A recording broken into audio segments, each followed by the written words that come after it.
하고 싶은 일 너무 많은 나였지만 방전 집에 갈래. 회사는 나 같은 인재를 놔주지 않으니까. 너도 방전이니? 이제 새 출근해볼까? 일할수록 신이 나는 갓생 찾아 농업, 농촌. 농법의 정확성을 살리는 빅데이터도, 스마트 인프라를 펼치는 ICT와 AI 기술도, 농산물의 판로를 넓히는 디지털 혁신도. 우리보다 잘하는 사람이 있겠어? 디지털로 핫해진 농업 농촌으로 당신의 갓생을 겟생하라.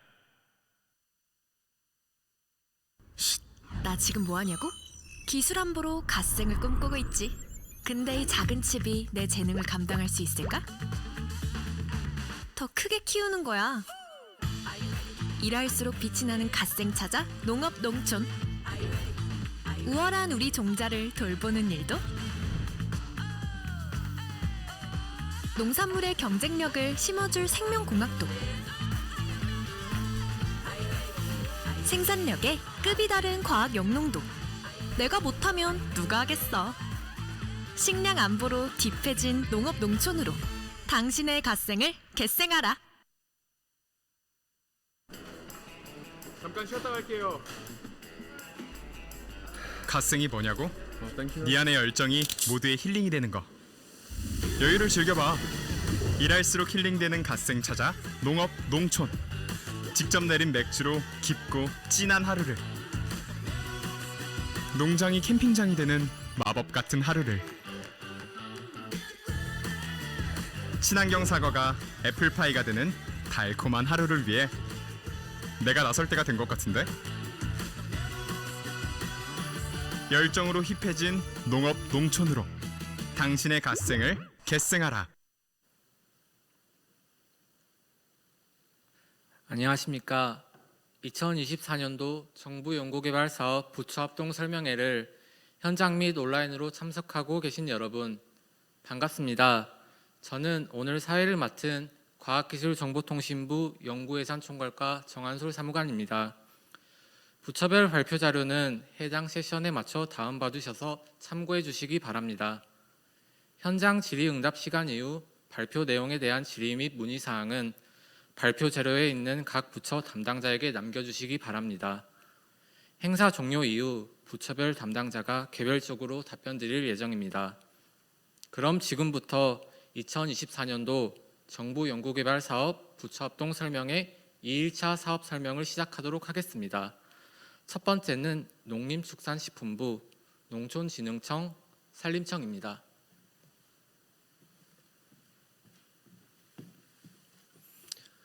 안녕하십니까.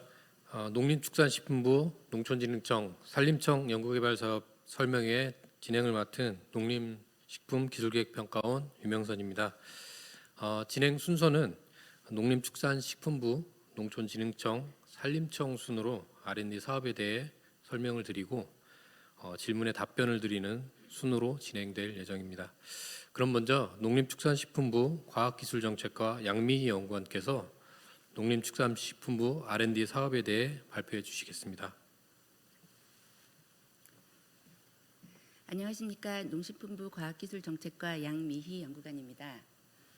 자료가 앞으로 나와 있지 않아서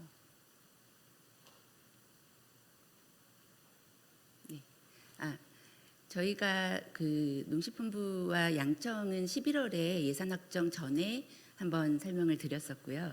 그리고 좀 국회 단계를 거치면서 변경된 내용이 있고, 그리고 과제가 공고가 거의 지난주까지 났습니다. 그래서 좀 더 그 과제 응모에 참고하실 내용 중심으로 말씀을 드리도록 하겠습니다. 말씀드릴 순서는 제가 먼저 저희 농식품부와 양청의 예산 규모를 한번 설명을 드릴 거고요. 그리고 저는 이제 농식품부 사업에 대해서 설명드리겠습니다. 저희가 24년도 예산이 지난번 설명드릴 때는 약 23년 대비 24% 정도 감액된 수준이었는데 모든 분들이 관심과 노력을 가져주셔서 평균적으로 저희 이게 자료가 업데이트된 자료가 아니래요. 네, 죄송합니다. 참고로 설명을 드리겠습니다. 저희가 10% 정도 보완을 좀 했고요. 저희 자료가 조금 업데이트된 자료는 아니어서요. 그 자료 다운 받으신 부분하고 그리고 여러분들 그 현장에서 받으신 책자 중심으로 보시면 될 것 같습니다. 저희 농식품부 그린바이오 분야에 있어서는 총 5개 분야로 예산 심의를 받고 하고 있습니다. 그래서 안전, 품종식품, 그리고 첨단 융복합, 생명자원, 혁신생태계 분야이고요. 아무래도 국가연구개발기관이 많다 보니까 식품 품종 쪽에 예산 비중은 많습니다. 다만 농식품부는 일단 안전과 식품 분야, 첨단 융복합 분야에 비슷한 수준으로 투자가 되고 있습니다. 자료가 조금 보완이 돼야 돼서 저희 하여튼 24년도에 그 총 5개 분야에 약 8천억 원 규모로 투자는 될 예정입니다. 다음 농식품부 R&D 투자 방향에 대해서 말씀드리겠습니다. 저희가 94년도에 한 개의 세부 사업으로 시작을 해서 사업의 내용이 좀 변화되고 산업이 세분화되면서 다양한 사업으로 세부 사업으로 여러분들 R&D를 지원을 했었습니다. 최근에 조금 공백 영역이 보이실 거고요. 24년도에 보시면 3개의 신규 사업이 보이실 겁니다. 그리고 총 3개의 신규 사업 포함해서 16개의 사업이 여러분들 지원을 하고 있고요. 신규 과제의 경우에는 계속 사업의 경우에 총 4개의 사업 그리고 3개 신규 사업 이렇게 해서 430억 원 규모로 지원을 할 예정입니다. 농림축산검사기술개발 사업은 이제 국가연구개발기관이다 보니 12월 중에 공고가 완료가 되었고요. 오늘은 그 고부가 가치 식품 기술 개발 그리고 스마트팜 다부처 혁신 기술 개발 그리고 기술사업화 지원 기술 개발 요 3개의 계속 사업을 좀 설명을 드릴 거고요. 나머지 신규 사업 중심으로 말씀드리겠습니다. 책자에 보시면 공고된 내용들이 먼저 설명이 되어 있고요. 지난주 수요일에 4개 사업 그리고 금요일에 2개 사업, 금요일에 식품 고부가 식품하고 스마트팜 다부처 패키지 사업이 공고가 됐고요. 이 화면에는 없지만 공고된 내용에서 공고문을 보실 때 유의하실 점이 저희가 평상시에는 6시까지 그 공고를 마감을 했었습니다. 근데 금년부터 어제 설명에도 들으셨겠지만 아이리스로 통합이 되면서 우리 농업 분야에서는 기존에 이제 프리스를 많이 활용들 하셨기 때문에 오류가 있을 수 있어서 이번 공고에는 4시에 마감을 하고요. 스마트팜 다부처 패키지 사업 같은 경우에는 저희가 12시 시간을 좀 당겨서 마감을 하도록 하고 있습니다. 그래서 공고문을 보실 때 마감 시간을 꼭 보시고 사전에 미리 입력하셔서 착오가 없도록 해주시기 바랍니다. 네, 자료를 좀 보완하고 있는 중입니다. 죄송합니다. 저희가 기존 자료가 올라와 있어서 업데이트 자료로 다시 한번 설명을 드릴 예정이고요. 기다리시는 동안에 오늘 날씨도 굉장히 추운데 그래도 현장에 나와주시고 그래서 굉장히 감사드리고요. 조금 매끄럽지 못한 부분 양해를 부탁드리면서 다시 한번 말씀드리겠습니다.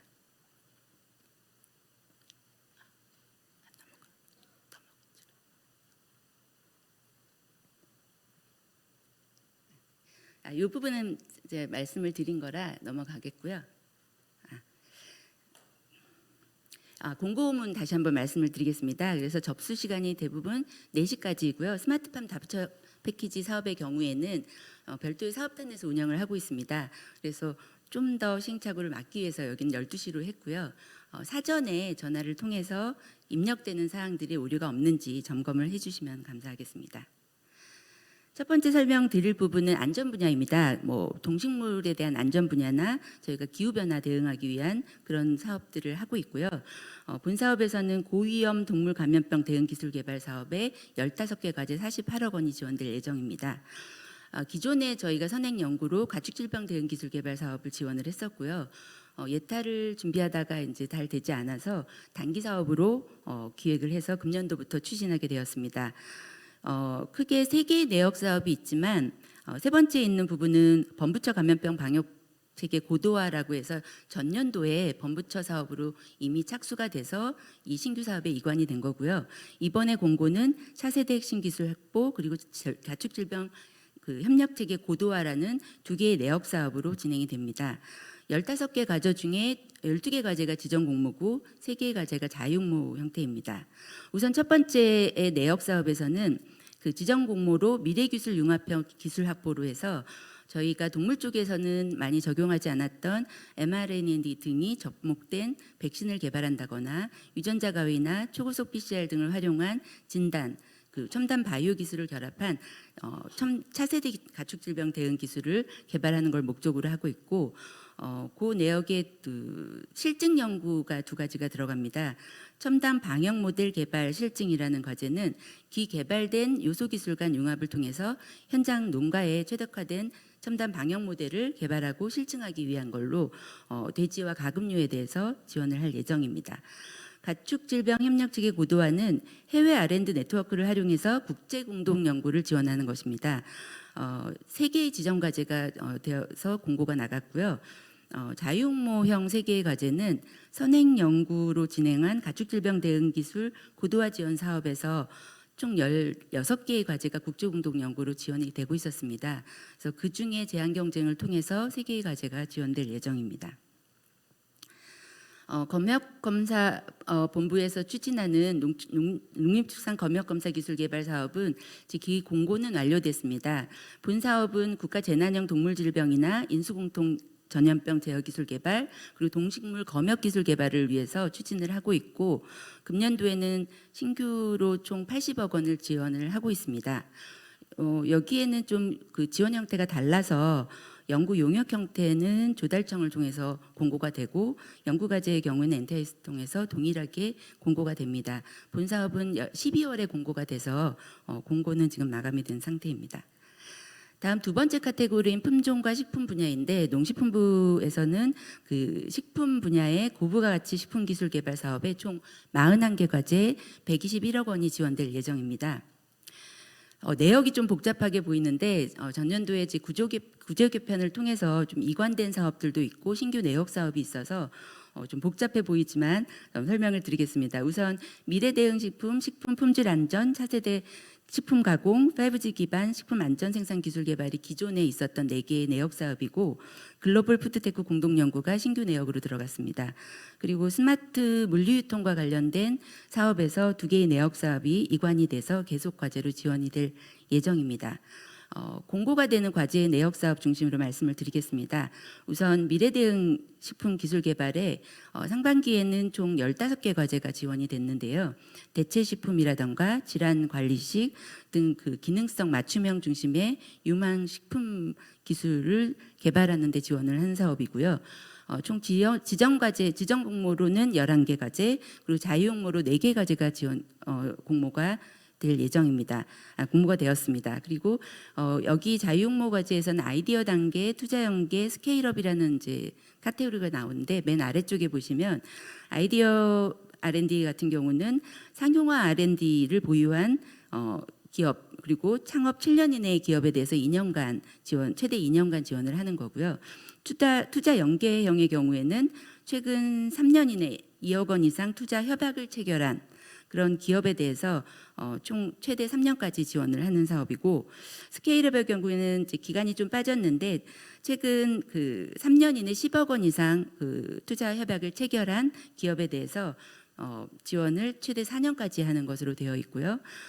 그 대부분 이제 본인들의 개발된 사업을 좀 확장하고 사업화하는 데 연구를 주력하다 보니까 핵심 기술을 보유하고 있거나 고도화를 하는 단계의 연구를 지원을 하는 것입니다.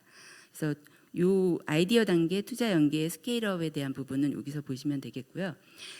식품 품질 안전에 대해서는 총 그 지정 공모로 4개 과제, 자유 공모로 2개 과제를 지원을 하게 됩니다.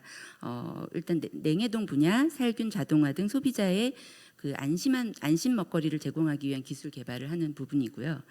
세 번째는 차세대 식품 가공입니다. 이 부분은 지정 공모가 9가지, 자유 공모가 5개의 과제입니다. 그래서 이 카테고리에서는 그 식품 가공 부품이나 설비 기술 개발, 국산화나 그 소재의 발굴 그리고 핵심 가공 고도화를 지원하고 있습니다.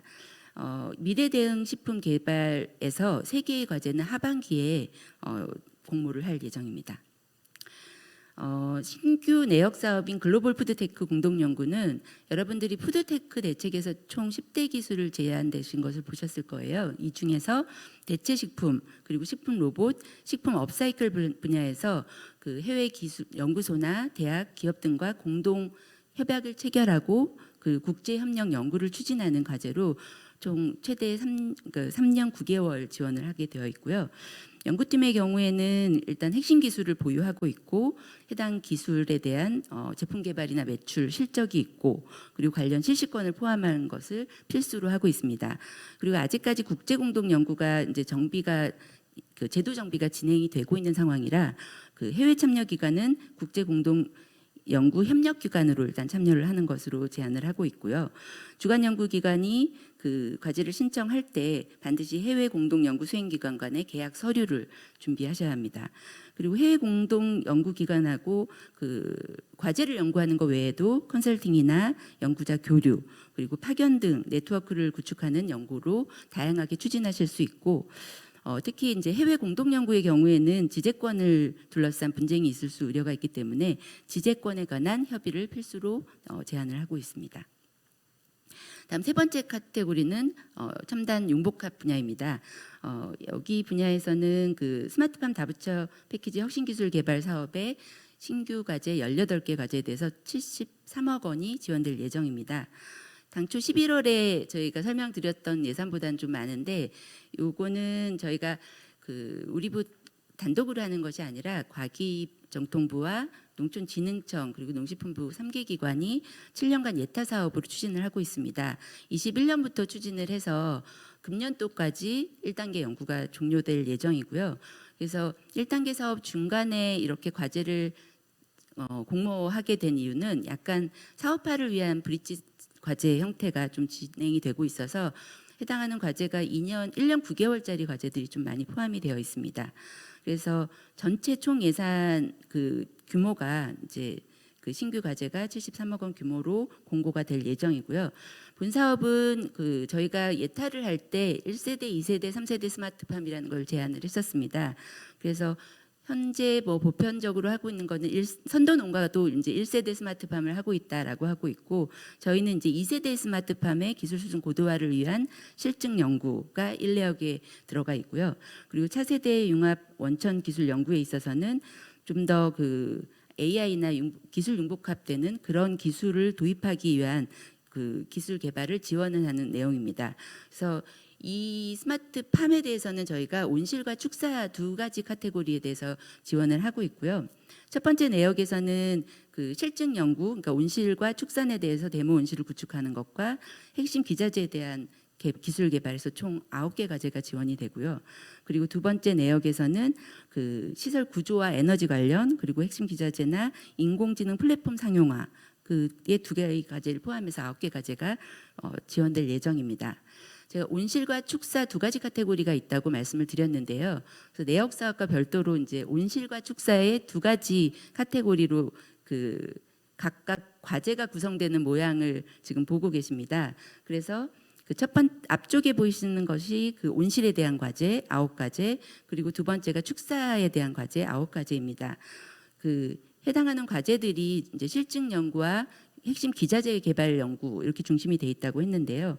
그래서 이게 브릿지 사업의 형태이고 그리고 실증 연구이다 보니 그 지금 스마트팜 다부처 패키지 사업에서 참여하고 계시는 과제를 참여하고 계신 연구자 외에 다른 연구를 가지신 어떤 선행 연구가 있으신 기관이나 기업이 컨소시엄 형태로 들어오는 것을 권장하고 있고요. 실증 연구의 경우에는 3가지 형태가 있습니다.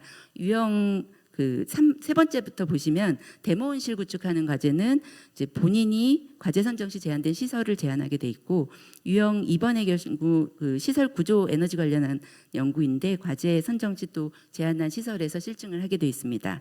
다만 그 핵심 기자재 개발 과제가 7개 과제가 있는데, 이거는 연구개발 사업단에서 제안하는 뭐 혁신밸리라던가 뭐 이런 그 실증 시설에서 개발된 연구를 같이 실증할 수 있도록 협약 당시에 같이 협의하도록 제안을 하고 있습니다. 그래서 과제를 보시고 RFP를 보시면서 해당하는 내용은 좀 이 스마트팜 연구개발 사업단으로 문의를 하시면 되겠습니다. 아까 앞쪽 슬라이드에서 스마트팜 R&D 빅데이터 상용화 과제가 온실과 축사에 각각 1개의 과제씩 있었습니다. 저희 스마트팜 다부처 패키지 사업은 모든 연구 과제에 대해서 그 개별 연구자가 그 기구축된 스마트팜 R&D 빅데이터 플랫폼에 다 그 자료를 탑재하고 있습니다. 그래서 데이터를 수집하고 분석하고 모델 개발하고 활용할 수 있도록 그 사업을 시작하는 단계부터 하고 있고요.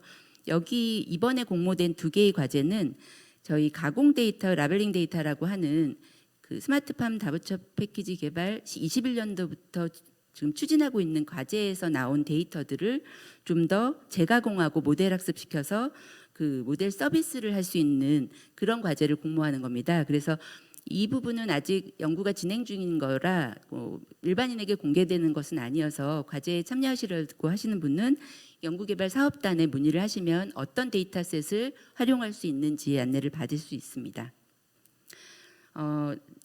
다음 4번째 카테고리는 생명자원 분야인데요. 농생명 마이크로바이옴 혁신기술 기술 개발 사업이 신규로 시작이 됩니다. 본 사업은 그 과기부의 다부처 공동 기획으로 해서 민간에서 그 부처와 협력해서 기획을 한 사업이고요.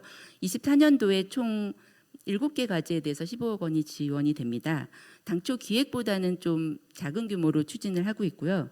본 사업이 농식품부, 농진청, 식약처가 공동으로 지원을 하고 있는데, 농식품부 같은 경우는 농생명 마이크로바이옴의 산업화 연구를 담당을 하고, 농진청은 기초원천 연구와 그 공공 데이터를 모으고 가공하고 또 자원, 그 실물 자원을 저장할 수 있는데 그런 기술 개발을 지원을 하고, 식약처의 경우에는 평가 검증 체계를 마련하는 사업을 추진을 합니다.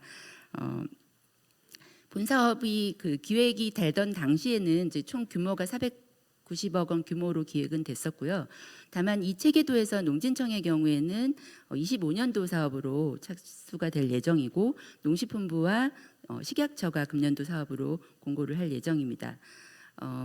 본 사업에서 그 식약처 사업은 아마 설명 그 이전 어제 나온 설명에서 아마 보시면 될 텐데, 스마트 식품 안전관리라는 사업에서 24년도에는 3억 원 규모로 진행이 되고요. 연차별로 이건 좀 예산이 다르기 때문에 RFP를 참고하시면 될 것 같습니다. 농식품부에서 공고된 7개의 과제입니다. 우선 농산업 혁신 응용기술 개발 사업에서 총 3개의 과제가 공고가 되어 있고, 성과연계 마이크로바이옴 산업화 지원에서 4개의 과제가 지원이 되고 있습니다. 본 사업은 저희가 포스트푸드게놈 다부처 유전체 사업이나 고부가 식품이나 다른 농생명 관련한 사업에서 개발된 기술이 이제 마이크로바이옴 관련한 개발된 기술을 좀 더 사업화를 할 수 있도록 지원을 하는 부분이라서, 이 내역의 경우에는 이 산업화 생산 기반을 갖추고 대량 생산이 가능한 기업이 필수적으로 참여할 수 있도록 그렇게 제안을 하고 있습니다. 5번째는 혁신 생태계 분야입니다. 여기에는 기술 사업화 지원과 인력 양성 사업 2가지 사업이 신규로 공모가 될 예정입니다.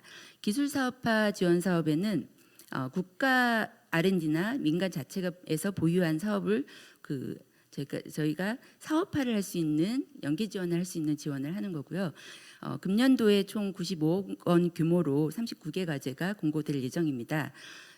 전년도와 좀 달라진 부분이 농업 분야의 기술 사업화 지원이 농진원에서도 공고가 되는 내용이 있었는데, 올해부터는 농진청과 지방 농업 진흥기관에서 개발된 기술도 일레어 공공기술 사업화 촉진 쪽에 같이 공고가 되고 있으니 이 부분은 참고해 주시기 바랍니다. 그래서 2개의 그 카테고리에서 각각 18개, 21개의 과제가 공고가 되는데, 공고되는 내용의 방식이 조금 바뀌었습니다. 기술사업화는 자유육모를 저희가 그 원칙으로 하고 계속 자유육모에서 분야 지정 형태로 공고가 됐었습니다. 이번에 지원되는 분야가 농산, 축산, 시스템, 융복합 4개의 분야이고요. 지원하는 방식에 있어서는 기존 방식과 유사한 후속 사업화라는 과제 형태, 그다음에 투자 연계형, 시장 확대형 이렇게 해서 농산업을 좀 더 스케일업 할 수 있는 기업들도 지원할 수 있도록 운영을 하고 있습니다. 지원 대상을 조금 보시면 후속 사업화, 투자 연계형, 시장 확대형 공통으로 일단 공공과 민간이 어떤 부분이 지원을 하는 거냐라고 궁금해하실 텐데 공공기술 사업화 지원은 일단 공공기관에서 개발된 것들을 민간이 이전을 받거나 민간과 공공기관이 공동으로 연구를 할 수 있도록 지원을 하는 거고요. 민간 중심 R&D 사업화 지원의 경우에는 민간 고유의 사업을 할 수 있도록 지원을 하는 그 내용상, 그러니까 주체상 조금 다른 그런 부분이 있습니다. 그래서 근데 이게 이전 받아서 과제를 참여할 경우에는 반드시 그 협약을 하시고 기술을 이전받은 이후에 참여를 하시기 바랍니다. 투자 연계형과 시장 확대형을 조금 더 설명을 드리면 투자 연계형의 경우에는 최근 3년간 그 약 10억 원 이상의 민간 투자를 유치하거나 그런 유치한 실적이 있는 그런 기업에 대해서 지원을 하는 거고요. 시장 확대형의 경우에는 22년부터 23년까지 평균 매출액이 10억 원 이상, 그리고 아니면 22년도 단년도 10억 원 이상의 매출액을 가진 기업이 참여할 수 있게 되어 있습니다. 그래서 좀 더 스케일업하는 경우에는 연구기관과 예산을 조금 달리해서 지원을 하고 있습니다. 인력 양성 사업입니다. 저희 그 기존에 저희가 인력 양성 사업을 좀 추진해 왔고 전년도에 이제 특수대학원 지원한 사업들이 종료가 됐고요. 이번에 지원하는 사업은 융복합 기술, 그러니까 농산업에 있어서도 융복합 연구가 굉장히 확대가 되면서 농업 분야는 전체 그 대학의 비중도 한 2%밖에 되지 않기 때문에 필요한 산업이나 미래의 기술을 개발하는 데 있어서 인력이 좀 부족하다는 그런 어려움이 있었습니다. 그래서 융복합 기술을 개발할 수 있는 과제를 하면서 연구 인력이 참여되는 양성이 되는 그런 형태로 구성이 됐습니다. 총 5개 과제에 대해서 45억 원이 지원이 되고 내년부터는 과제당 12억 원씩 지원을 될 예정입니다. 우선 그린바이오 분야는 동물, 식물, 디지털, 농업 분야 3개 과제, 그리고 푸드테크, 그리고 탄소 중립 각각 1개 과제씩 지원이 될 예정입니다. 인력 양성과 관련된 사업은 과기부나 교육부 쪽에서도 대학을 지원한 사업들이 많이 있는데 BK 사업이나 이런 것처럼 뭐 장학금을 준다거나 인프라를 지원하는 사업은 아니고 본 사업은 연구 개발을 하면서 인력 양성이 되는 그런 형태라고 보시면 되겠고요. 그 융복합의 형태는 뭐 대학 내에서 동일 대학 내에서 타학제간 또는 대학을 달리해서 들어오실 수도 있습니다. 그리고 일단 순수 연구를 하시면서 기술을 좀 확보하시고 하는 부분이라서 저희 과제를 이제 공고문을 보시면 산업화나 뭐 매출액이나 이런 지표보다는 연구와 인력 양성에 대한 지표 중심으로 구성이 되어 있는 걸 보시면 되겠고요. 그래서 크게 기술 개발을 하시고 기술 개발을 하는 과정에서 인력이 양성이 된다라는 것을 보시면 되겠고요. 작년 11월에 저희 설명드릴 때 삼책50 해당되냐라고 물어보셨는데 본 사업은 과제를 하시면서 인력 양성이 되는 게 과제를 추진하는 게 우선이기 때문에 삼책50은 적용을 하고요. 다만 이 사업을 추진하는 데 있어서 농업을 기반으로 한 융복합이기 때문에 농학과 교수가 주간 연구자가 책임이 돼서 들어오시도록 하고 있습니다. 그리고 일단 인력 양성에 있어서 학제를 만든다거나 그 전의 사업에 저희가 특수대학원을 먼저 만드는데 막 행정적인 시간이 굉장히 많이 걸리거든요. 그래서 이 부분에 대해서는 저희가 커리큘럼을 만들고 참여하실 수 있도록 좀 유연하게 운영하실 수는 있게 했고요. 아까 말씀드린 것처럼 전체 커리큘럼 중에서 50% 이상이 농식품 분야로 구성을 해서 제시를 하도록 그렇게 했고요. 총 사업 기간이 5년이다 보니까 순차적으로 5개 과제 기관들이 연구 과제 담당자들이 간사 역할을 하시면서 이 사업을 총괄하고 서로 교류할 수 있도록 그렇게 운영할 예정입니다. 기본적으로 과제를 수행하는 형태이다 보니 뭐 인프라를 지원하거나 이런 쪽은 우선이 아니고요. 이 부분은 그 과제 일반적인 과제에 수행하는 그런 근거에서 보시면 되겠고 등록금이나 장학금 이런 거는 저희가 과제 비용에서 제외를 하고 있고 다만 그 대학이 그 참여하는 대학이 간접비의 30% 이상을 뭐 장학금을 주신다거나 해외 인턴십을 한다거나 이런 그 인센티브를 주는 프로그램을 만들어 오시도록 장려를 하고 있습니다. 시간 처음에 이렇게 시행착오를 좀 보여드려서 좀 죄송하고요. 전년도 11월에 보여드렸던 것처럼 이제 참여 방법에 대해서는 기존에 저희 과제를 참여하시는 분들이 프리스를 통해서 많이 들어오시기 때문에 그 올해부터는 신규 사업이나 계속 사업이나 모두 아이리스를 통해서 참여하게 되신다는 것을 이렇게 자료를 보실 수 있도록 포함을 해서 넣었고요. 그 다음으로는 저희가 다음으로 좀 변경되는 사항이나 이런 것들은 그 제도상 변경되는 부분들은 농기평을 통해서 안내를 해드리도록 하겠습니다. 자료 준비가 좀 미흡했던 부분에 대해서 좀 사과 말씀 다시 한번 드리고요. 궁금하신 사항들은 저희 농기평이나 스마트팜 다부처 패키지 사업의 경우에는 스마트팜 연구개발 사업단으로 문의를 주시면 되겠습니다. 경청해 주셔서 감사합니다. 네, 양미 연구관님 발표해 주셔서 감사합니다. 다음 이어서 농촌진흥청 연구개발과 이휘철 연구관께서 농촌진흥청 R&D 사업에 대해 발표해 주시겠습니다.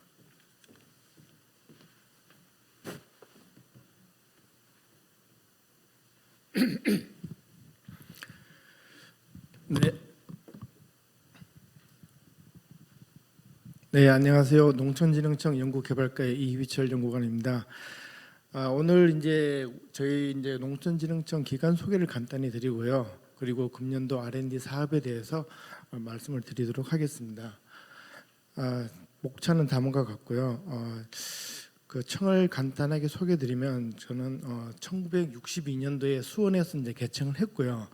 그 이후에 수원을 기반으로 해서 이제 연구 개발을 추진을 하다가 2014년도 7월달에 이제 전주로 새로 이제 청사를 이전을 했습니다. 그리고 이제 올해가 4월이 되면은 61주년을 맞이하게 되겠습니다. 그리고 이제 청 조직과 인력을 살펴보시면은 본청에 이제 3개의 국과 1개의 관이 있고요. 그리고 이제 소속 기관이 5개의 소속 기관이 있습니다. 그리고 이제 산하 공공기관에 한국농업기술진흥원이 있고요. 이렇게 이제 1,899명의 인원으로 여기에 약 연구직이 63%에 해당되고요. 그래서 이제 이 조직을 통해서 이제 시대에 맞는 연구 개발을 수행하고 있습니다.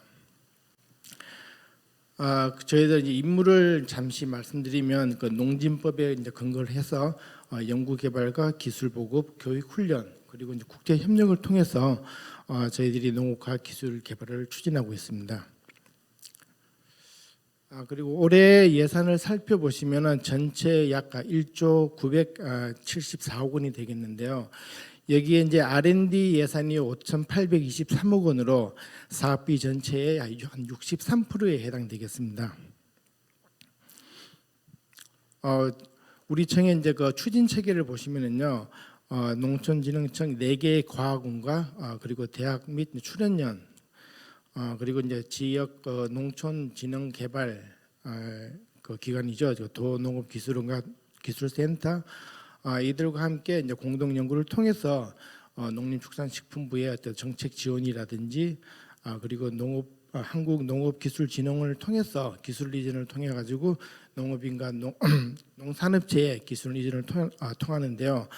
이러한 R&D 기술 보급 네트워크가 이제 그 FAO에서 한국에서 가장 효율적인 체계로 이제 평가를 받고 있습니다.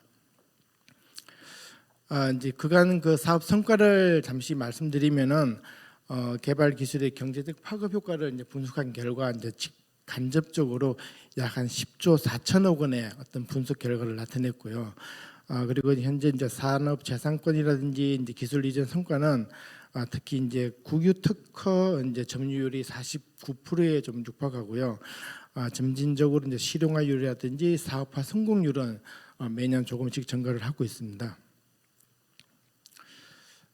이제 앞서 말씀드린 대로 저희가 62년 이후로 이제 여러 가지 농업의 어떤 시대적 요구의 변화에 따라 가지고 여러 가지 이제 연구를 했는데요. 특히 이제 여러분 잘 아시다시피 이제 통일벼 70년대에 어떤 식량 정상 기술을 위해서 녹색 혁명을 했고요. 그리고 이어서 이제 비닐하우스와 같은 이제 백색 혁명, 그리고 90년대에 이제 품질 혁명, 2000년대에는 안전, 기능성, 고부가 가치를 추구하는 가치 혁명에 저희들이 기여를 하고 있습니다.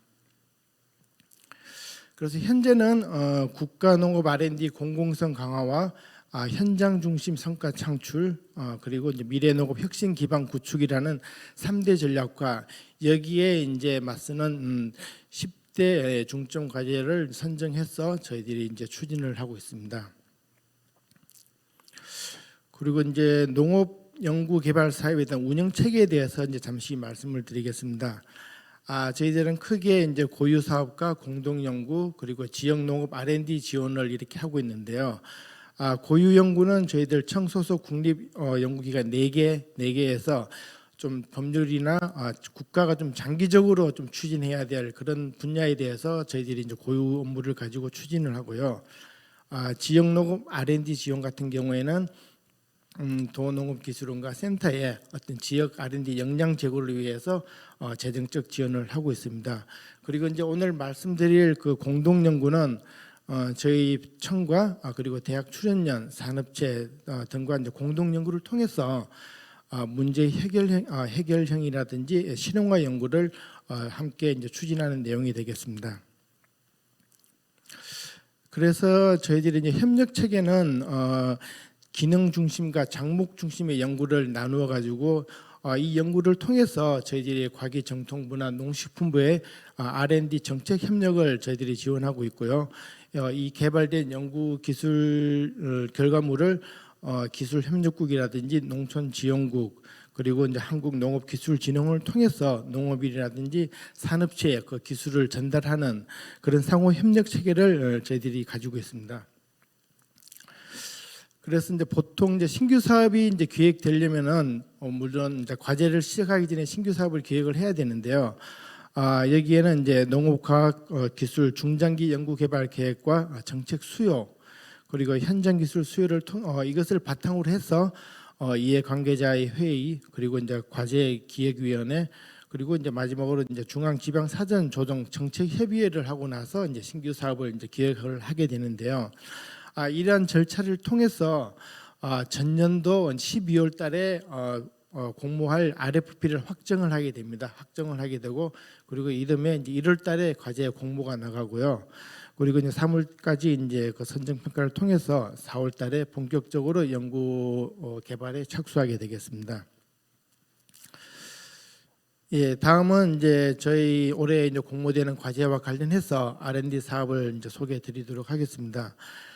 예산은 앞서 말씀드린 대로 올해 약 5,823억 원인데요. 여기는 이제 계속 과제와 신규 사업 내용들이 이제 포함되어 있습니다.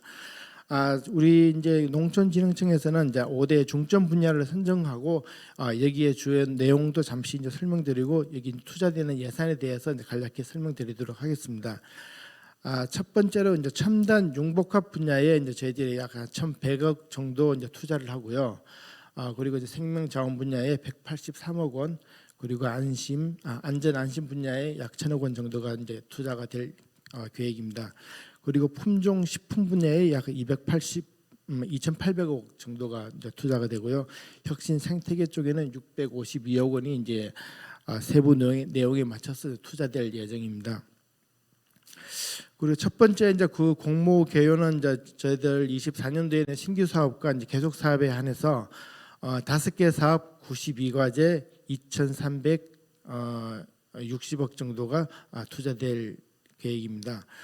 그래서 이전에 이제 그 공모는 지난 1월달에 이제 이미 시작되었고요. 이제 올해 다음 달 14일까지 그 공모와 접수가 추진될 계획입니다. 그리고 이제 선정 평가는 그 1차 서명 평가와 2차 발표 평가를 통해서 이제 그 진행될 거고요. 그리고 4월달에 이제 그 협약이 추진될 예정입니다. 그리고 이제 응모 방법은 잘 아시겠지만 그 본부처 통합 연구 지원 시스템 IDC를 통해서 저희들이 이제 추진을 하고 있습니다. 그리고 그 부분은 이제 로그인을 하셔가지고 해당 과제 이제 클릭 후에 신규 과제를 작성하시고요. 그리고 이제 해당 과제 그 RFP 조회는 또 보시는 바와 같이 그쪽 상 하단에 이제 클릭을 하시면 그 RFP 세부적인 내용을 이제 확인하실 수가 있습니다. 그리고 이제 연구팀은 연구 책임자가 어떤 연구의 목표 달성을 위해서 이제 그 담당 그 세부 연구자나 시설과 장비를 갖춘 산학연 등이 이제 공동 팀으로서 구성을 할 수 있고요. 이제 필요에 따라서 이제 기술 개발 성과가 이제 실용화나 산업화를 위해서 산업체, 농업인 단체도 함께 참여할 수 있다는 말씀드리겠습니다. 여기는 이제 넘어가도록 하겠습니다. 그리고 앞서 말씀드렸지만 선정 평가는 이제 1차 이제 온라인 평가가 30%고요. 그 발표 평가가 이제 70% 이렇게 반영이 되어서 이제 선정을 하고요. 그 RFP 상의 내용을 보시게 되면은 이제 내부 공모와 외부 공모 과제 내용이 이렇게 기술대가 있습니다. 특히 이제 내부 공모 같은 경우는 저희 농진청에서 하는 내용이 되겠고요. 이제 외부 공모인 경우에는 이제 외부에서 이제 그 수행하는 내용이 되겠습니다. 이렇게 각각이 선정을 해서 두 개를 합쳐가지고 과제를 구성해서 이제 협약을 진행하게 되겠습니다.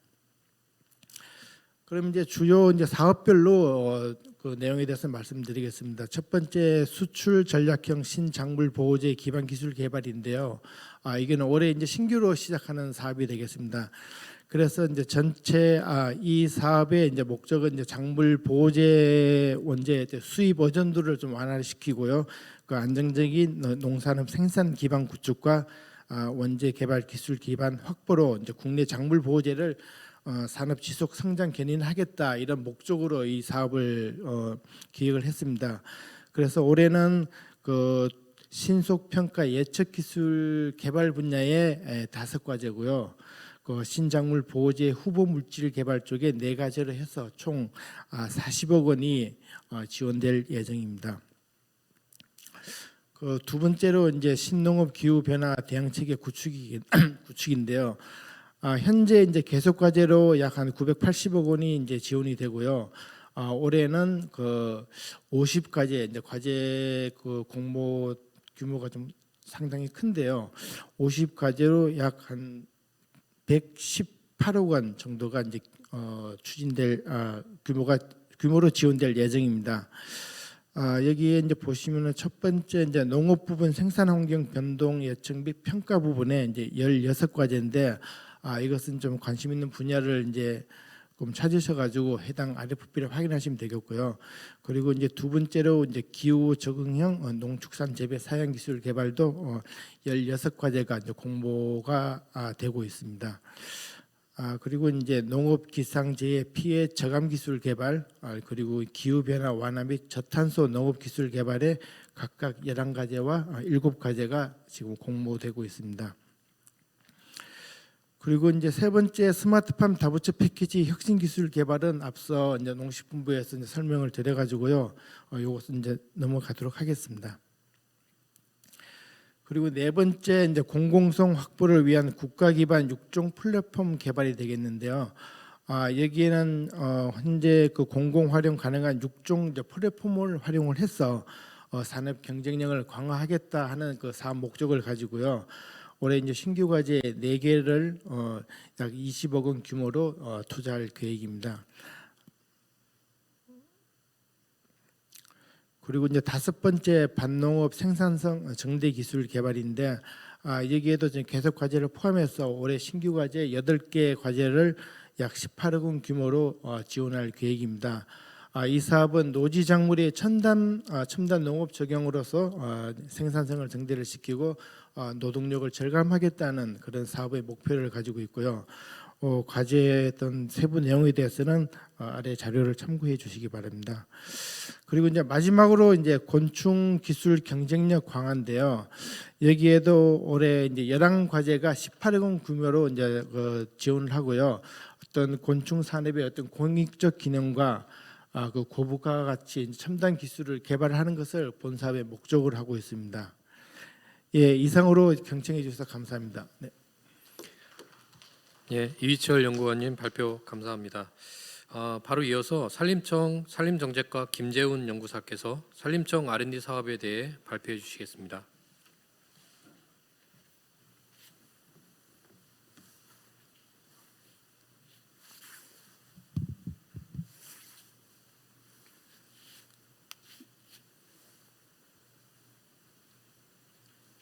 안녕하십니까. 산림청 산림정책과 김재훈입니다. 산림청 R&D 사업에 대해서 지금부터 설명드리도록 하겠습니다. 순서는 산림청 현황과 주요 정책, 소속 연구기관별 주요 연구, 그리고 24년 산림청 R&D 사업, 그리고 산림청 R&D 사업 절차 및 참여 방법에 대해서 설명드리도록 하겠습니다. 먼저 산림청은 그 정원이 1,800명 정도로 본청 외에 53개 소속 기관을 가지고 있습니다. 공공기관은 임업진흥원을 포함해서 4개의 공공기관을 가지고 있고 18개 청단위 기관 중에 소관 법률 2위, 예산 3위, 정원 11위에 해당되는 기관입니다. PPT가 저기 보내드렸는데 아마 취합 과정에서 옛날 버전으로 지금 들어간 것 같은데 일단 저기 산림정책 방향은 그 국정 목표에 그 기반을 두고 있는데요. 6대 국정 목표 중에 따뜻한 동행 모두가 행복한 사회에 기반을 두고 있으며 그 국민께 드리는 23개 약속 중에 살고 싶은 농산 오천을 만들겠습니다에 해당됩니다. 그래서 산림정책 방향은 그 오른쪽 편이 아니라 지금 왼쪽 편을 보셔야 되는데요. 그 국정 목표 3의 따뜻한 동행 모두가 행복한 사회 중에서 그 국정과제 70번이 농사촌 지원 강화 및 성장 환경 조성입니다. 그래서 국정과제 70-3 임업인 소득 안정 및 산림복지 서비스 강화, 그리고 국정과제 70-4인 건강하고 지속 가능한 산림자원 육성을 통해서 선진국형 산림 관리를 통해 산림 르네상스를 이뤄가도록 하겠습니다. 산림청의 주요 정책은 산림 르네상스 이행인데요. 이걸 통해서 선진국형 산림 경영 관리를 하게 됩니다. 여기서 선진국형 산림 경영 관리라는 것은 산림의 경제적, 환경적, 사회문화적 기능을 극대화하는 것인데요. 산림 정책의 미래상을 보셔서 아시다시피 목재 자급률 그리고 임가소득 이런 부분이 산림의 경제적 부분이 되겠고 산림의 공익가치 이런 게 환경적 그리고 산림복지 수요인구 이런 사회문화적 기능을 극대화하는 것이 산림청의 주된 산림 정책 방향의 목표입니다. 2023년은 국토 녹화가 시작된 지 50주년이 된 해로 작년에 이에 관련된 행사가 되게 많았었는데요. 그래서 앞으로 50년을 더해서 지난 50년, 앞으로 50년에서 총 산림 100대 비전으로 숲으로 잘 사는 대한민국 글로벌 산림 강국이라는 그 캐치프레이즈로 산림 정책을 추진하려고 합니다. 그래서 국가 온실가스 감축 목표 기여율을 현재 6%에서 2073년에는 50%까지 증가시키고 내삼을 지키는 산림 재난 관리 같은 경우에는 현재 비용이 390억 원이 드는데요. 2073년에는 158억 원으로 낮추려고 목표를 두고 있습니다. 그리고 산림의 공익가치 증가는 현재 259조 원입니다. 요거를 2074년에는 600조 원 정도로 증가시키려는 목표를 가지고 있습니다. 소속 연구기관별 산림과학기술 연구개발 체계에 있어 가지고 우선 저희 고유하고 출연은 아닙니다. 산림청은. 그래서 고유 기관 같은 경우에는 그 과학원의 국립산림과학원의 산림과학 연구를 기반으로 하고 국립수목원의 산림생물종 연구입니다. 그리고 이런 연구의 원천 기술을 바탕으로 출연 연구 개발 사업을 하게 되는데요. 국산 재활용 한국형 목구조물 혁신기술 개발, 고성능 목재 수학 기계 장비 개발, 산림산업 현장 맞춤형 인재 양성 등 이런 신규 출연 사업을 만들어서 임업기술의 발굴, 보급, 확산, 산업화에 기여하고 있습니다. 이런 그 과제들은 대학 국공용 출연은 산업체와 연계를 해서 각 지방산림청, 그다음에 지방의 지자체에 있는 산림환경연구소에서도 기술 보급을 하는 목표를 두고 있습니다. 우선 국립산림과학원의 기관 소개를 먼저 말씀드리면 과학기술 혁신으로 미래 산림 가치를 창출하는 국민의 연구기관인 비전을 가지고 있습니다.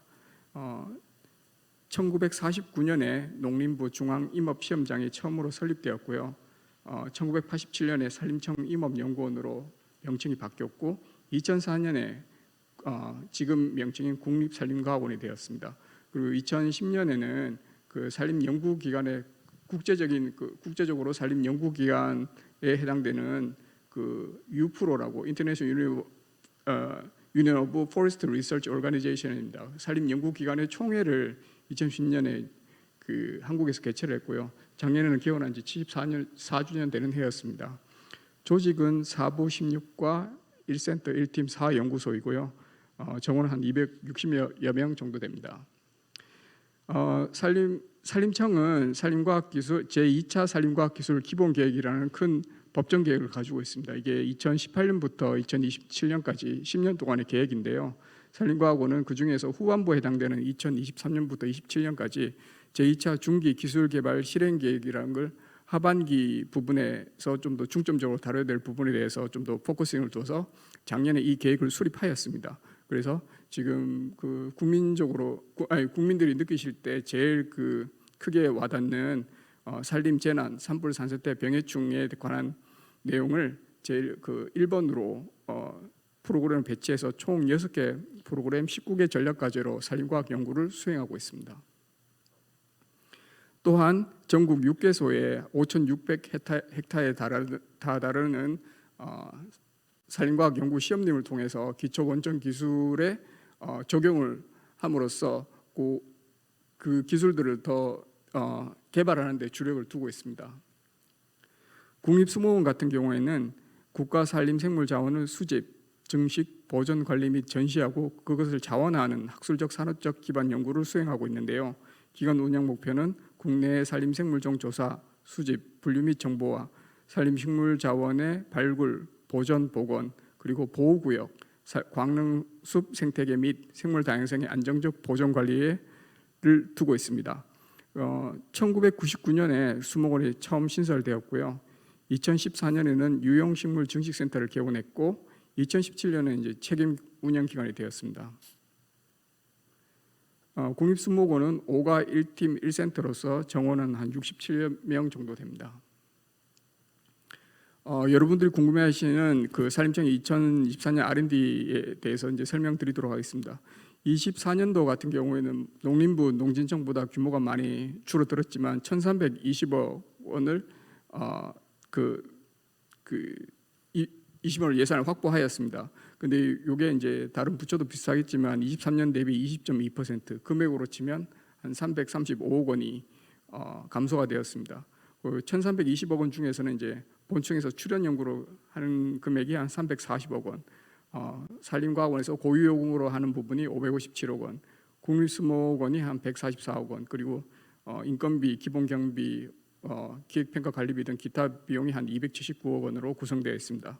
예산 추이는 이제 보시다시피 점점 올라가다가 24년에 좀 떨어졌고요. 산림청 전체 예산이 지금 2조 6천억 원 정도 되고요. 그중에 5.1%인 1,320억 원이 확보한 것 중에서 출연 연구 사업을 신규 사업 3개, 신규 과제는 한 40여 과제로 지금 시작하려고 하고 있습니다. 그래서 이 40과제 중에 중점 투자 방향을 다시 한번 살펴보면 탄소 중립 임업 기계로서 탄소 중립을 위한 국산재를 활용해서 중고층, 저층이 아니라 13층 이상 혹은 51m 이상의 중고층 목구조물을 개발하기 위한 건축하기 위한 그 기술을 개발하고 목재 생산성 향상을 위해서 고성능 목재 수확 임업 기계 장비 기술 개발에 투자를 하려고 합니다. 농림부도 그렇겠지만 저희도 인력 양성에 투자를 하고 있는데요. 저희 같은 경우에는 인력풀이 매우 적기 때문에 좀 임무를 중심으로 두고 그 임무에 대해서 인력 양성을 좀 배출하는 그런 형으로 해서 민간 주도형 거버넌스를 구축해서 그 인력 양성의 지원에 투자를 하려고 하고 있습니다. 그리고 국민적 이슈가 있어 가장 큰 산불 산사태에 대해서 현장 대응 대비 체계 구축이라든지 병해충에 있어서는 예찰, 진단, 방제 이런 쪽 부분에서 좀 더 그 AI라든가 신기술을 적용해서 산림재난 대응 기술 개발에 투자를 확대하고 있고요. 그리고 저희 농림부도 그렇겠지만 산림 쪽에서도 산림생명자원의 활용도를 제고를 해서 기능성 원료 발굴, 원료 표준화, 그리고 또한 나무나 이런 목재일개 바이오매스 기반 신소재를 이용해 가지고 연구 데이터를 지금 축적하고는 이런 사업을 추진하려고 하고 있습니다. 24년 출연 연구개발 사업 신규 과제 내역은 총 국외 사업 40개 과제로 금액은 한 150억 정도 됩니다. 신규 사업을 먼저 설명드리면 국산재 활용 한국형 목구조물 혁신 기술 개발입니다. 이 과제는 그 기존의 12층 그러니까 여기서 12층 뭐 13층 이런데 기준은 그 건축법상 그 내화 그러니까 불이 났을 때 2시간 이상 2시간 정도 견디면은 저층으로 분류되고요. 그다음에 3시간 이상 견디면 이제 고층으로 갈 수가 있는데요. 지금 저희가 그걸 추진을 하려고 하고 있습니다. 그렇게 해서 먼저 이 기술을 확보한 다음에 이 기술이 확보되면 이걸 기반으로 해서 다음 사업에는 좀 건물을 올려볼까 싶습니다. 그렇게 해서 이제 과제는 총 5개 과제가 나가는데요. 시뮬레이션 기반 중고층 목구조물 기술 개발에서는 밑에 4개 과제를 다 총괄하는 과제로서 행정적으로 필요한 게 무엇인지, 그 다음에 설계 도면을 작성하기 위해서 어떤 연구가 필요한지에 대해서 총괄하는 그런 과제가 되겠습니다. 두 번째는 그 구조 시스템 개발이라서 구조를 설계할 때 어느 부분에 힘이 어느 정도 들어가고 이랬을 때 어느 정도 강성이 필요하다 이런 부분이 구조적으로 그런 부분을 디벨롭하는 그런 과제가 되겠고요. 그다음에 그런 구조가 됐을 때 이런 힘을 필요로 할 때 그 힘을 필요로 하는 그 부재 그러니까 지금 여기 회의장에 보시면 좌우 벽면이 다 나무인데요. 이 힘들을 견딜 수 있도록 그 나무를 어떤 특성으로 강성으로 개발해야지 그 구조적인 측면에서 그 힘을 견딜 수 있을는지 그런 식으로 공학 목재를 개발하는 거고요. 그다음에 화재 안전 기술 개발은 이제 기존의 2시간 성능에서 3시간을 화재 동안 그러니까 화재가 발생 후 3시간 동안 이게 무너지지 않아야 됩니다. 그런 그 나무의 내화 성능을 개발하는 기술이고 에너지 모니터링 설비는 건물을 지었을 때 혹시 에너지 그러니까 열기가 뭐 밖으로 빠져나가든다든가 오늘 같이 추운 날에는 오히려 이제 한기가 다시 안으로 들어온다든가 그런 걸 이제 모니터링하기 위해서 그런 설비 기술 개발이 되겠습니다. 네, 그 두 번째 신규 사업은 고성능 목재 수학 기계 장비 개발입니다. 이게 그 산에 가보시면 아시겠지만 그 경사가 되게 급한 데도 있습니다. 그런 데서 이제 인부들이 작업을 하시다 보니까 가끔씩 이제 안전 사고가 발생하기도 하는데요. 이제 그런 부분에 있어서 사람도 보호하고 그다음에 안정적으로 목재를 수확하고 생산하는 그런 시스템을 만들기 위해서 그 사지 바퀴형 이동체 플랫폼 임무 장비 연동 기술 개발이 첫 번째 과제가 되겠고요. 두 번째 과제는 그 위에 이제 다목적 툴이라고 그 여러 가지 작업을 할 수 있는 그러니까 나무를 모으거나 나무를 이동시키거나 나무를 자르거나 이렇게 할 때 그런 그 통합 제어 시스템을 만들고 그런 다공정을 할 수 있는 작업 툴도 개발하고요. 그런 게 혹시나 또 너무 위험 지역 같은 경우에는 원격으로 할 수 있는지 그런 것도 좀 기술 개발을 하려고 합니다. 세 번째는 저희 인력 양성인데요. 그 사업 내용은 이제 R&D를 해가지고 인력이 양성해서 그 다음에 그 인력들이 다시 고용이 되는 선순환되는 산림산업 현장 시스템을 구축하려고 합니다. 여기서 그 임무라는 것은 저희가 크게 이제 원천 기술형, 재난 대응형, 산업 수용으로 나누어 봤습니다. 그래서 조림, 육림 그러니까 나무를 어떻게 지금 뭐 산불이 난 지역에 새로 이제 수종을 심어야 되는데 그 수종이 어떤 수종이 정해지면 그에 대해서 그 나무를 미리 양매장에서 길러야 됩니다. 그래야지 산불이 났을 때나 혹시 다른 부분이 생겼을 때 바로 그 묘목들을 투입할 수 있기 때문에 그런 조림에 관한 그런 원천 기술을 개발하고요.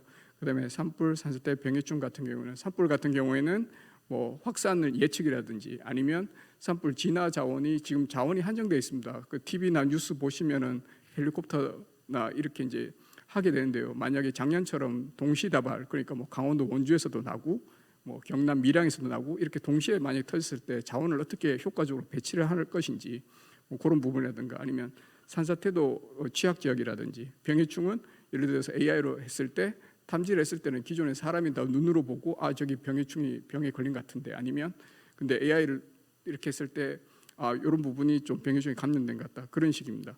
그런 식 그리고 목재 산업은 그 목재를 그 아까 국산재 활용 그 목구조물 기술 개발처럼 그 목재 부재에 관한 내용, 그리고 단기 소득 임산물은 그 임업인들이 떫은 감이라든지 대추 이런 부분에 대해서 그 좀 소득을 잘 더 많이 할 수 있도록 그런 데 대해서 지금 그 주요 임무를 주고, 이런 임무에 대해서 대학에서 인력이 양성이 됐을 때 그리고 고용이 되는 그런 선순환되는 체계를 목표를 두고 이 사업을 시작하게 됐습니다. R&D 사업 절차는 그 기술 수요 조사를 이제 1월, 7월을 하려고 하고 있습니다. 1월 같은 경우에는 차년도, 그러니까 25년도 신규 사업에 대한 그 신규 과제에 대한 기술 수요 조사를 하려고 하고 있고요. 7월은 26년도 신규 사업, 그러니까 1월은 신규 과제, 7월은 신규 사업에 대한 내용으로 기술 수요 조사를 받고요. 그래서 사전 검토나 시행계획 공고를 하게 되는 거는 이제 올해부터는 한 10월에서 12월 정도 그렇게 공고를 하고 그 과제 평가는 한 2월 정도 하고 협약은 3월, 그다음에 4월부터는 과제를 시작하면서 과제 수행 관리 평가를 하려고 하고 있습니다. 그리고 출연 연구개발 사업 과제 선정 절차는 위에 보시는 바와 같고요. 저희가 드리고 싶은 말씀은 공고가 어제 났습니다. 산림청 같은 경우에는 아이리스를 통해서 확인이 가능하시고요. 공고 기간은 이제 어제부터 1월 23일 어제부터 2월 22일까지입니다. 일부러 저희 목요일을 잡은 이유, 그리고 14시까지 잡은 이유가 만약에 이제 금요일 18시로 잡으면 인원도 퇴근할 수도 있고, 그다음에 시스템 접속을 했는데 시스템에 갑자기 꼭 17시 57분쯤 지원하셔가지고 접수가 안 된다 이런 의견이 되게 많으시거든요. 그래서 저희가 금요일보다는 하루 일찍 목요일을 당겼고 그 인원들이 계속 근무하는 시간이 14시로 그 과제 종료 일시를 잡았습니다. 이걸 유념하시고 지금 처음 만약에 접하시는 분들 같은 경우에는 지금 접수 기간은 2월 5일부터니까 지금 저기 회원 가입하시고 여러 가지 절차들을 지금 좀 해놓아 주시면 나중에 2월 5일에 접수하실 때는 금방 접수되시니까 나중에 또 2월 21일에 회원 가입하셔가지고 접수하시고 이러면은 임업진흥원에서도 또 민원이 폭주하기 때문에 미리 좀 회원 가입하시고 등록하시길 권고드립니다. 사업 참여 방법은 아이리스 시스템을 통해서 하게 되고요. 요거는 이제 기술 수요 조사서 양식입니다. 왼편은 좀 전문적인 내용, 대학이나 대학이나 기업체에서 받는 거고, 오른쪽은 좀 임업인들이 쉽게 좀 쓰실 수 있도록 수요 조사서를 2개로 나눠봤고요. 그리고 과제 공고는 지금 요거는 하나의 샘플입니다. 그래서 왼편처럼 공고가 나고 오른편처럼 RFP 내용은 이렇게 됩니다. 이걸 참고하셔서 2월 22일까지 접수해 주시길 부탁드립니다. 네, 이로써 발표를 마치겠습니다. 감사합니다. 예, 김재훈 연구사님 발표 감사합니다. 산림청 설명 자료는 여러분이 가지고 계신 얇은 책자에 수록이 되어 있습니다. 오늘 발표된 자료는 저희 평가원 홈페이지에 최종본을 합본을 해서 게시를 하도록 하겠습니다. 그럼 바로 이어서 질의응답 시간을 갖도록 하겠습니다. 질의가 있으신 분은 손을 들어주시면 마이크를 전달을 드리도록 하겠습니다. 가능하시면 공통 질의 사항 중심으로 질의를 해주시고 개별 질문 사항은 행사가 끝난 후에 앞쪽으로 나오셔서 질문해 주시면 고맙겠습니다. 질문 진행하도록 하겠습니다. 질의사항이 있으신 분께서는 이렇게 손을 들어주시면 마이크를 전달해 드리도록 하겠습니다.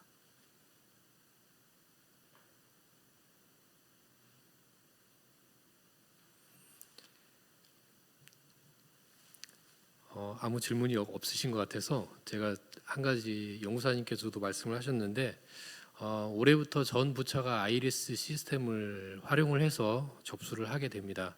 아이리스 시스템에는 과제 접수 외에도 연구자분들이 먼저 연구자 정보 시스템에 등록을 먼저 하셔야 접수를 하실 수 있게 되어 있습니다. 그래서 접수를 하시는 중에 연구자 정보가 입력이 안 돼서 에러가 발생하거나 시간 내에 접수를 못 하시는 일이 없도록 미리 등록을 해주시면 좋을 것 같습니다. 예. 네, 감사합니다. 제가 잘 몰라서 그러는데 그 아이리스에 해당되는 거는 그 테크노파크라든지 뭐 국가식품산업클러스터 진흥원이라든지 이런 것들도 다 같이 아이리스를 통해서 접수를 하는 건지 그게 첫 번째 좀 궁금해서 여쭤보고요. 두 번째는 우리나라 쌀 소비 관련된 식품 개발은 어느 부처에서 좀 많이 담당하시는지 좀 궁금드립니다. 먼저 아이리스 시스템을 테크노파크나 지자체도 활용하는지는 제가 아직 정확히는 모르겠습니다. 그는 답변을 드리기 어려울 것 같고요. 쌀 소비 촉진 관련해서는 연구원님 답변을 드리겠습니까? 식품과 관련한 그 연구는 농식품부에서 지원을 하고 있고요. 지금 식품 고부가 식품 사업에서 보시면 그 쌀과 관련한 뭐 자유모 과제 이런 것도 되어 있습니다. 근데 소비와 관련해서 기술 개발이 되는 경우는 저희가 또 지원을 하는데 쌀 소비와 관련한 홍보라던가 이런 것들은 BR&D 사업으로 정책 사업에서 지원될 예정입니다. 예, 참고로 그 현재 고부가치 식품기술 개발 사업이 공고가 되어 있고요. 지정 공모 과제 중에 2개 과제가 쌀, 가루쌀 가공이나 가루쌀을 이용한 식품 개발 관련해서 공고가 나 있습니다. 참고하시기 바랍니다. 예, 또 다른 질문 있으신 분 계십니까?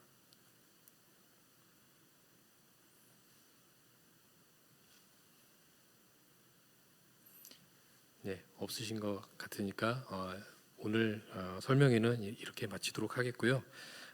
오후에는 1시 30분부터 중소벤처사업부 연구개발 사업에 대해서 설명회를 갖도록 하겠습니다. 참석해 주셔서 감사합니다.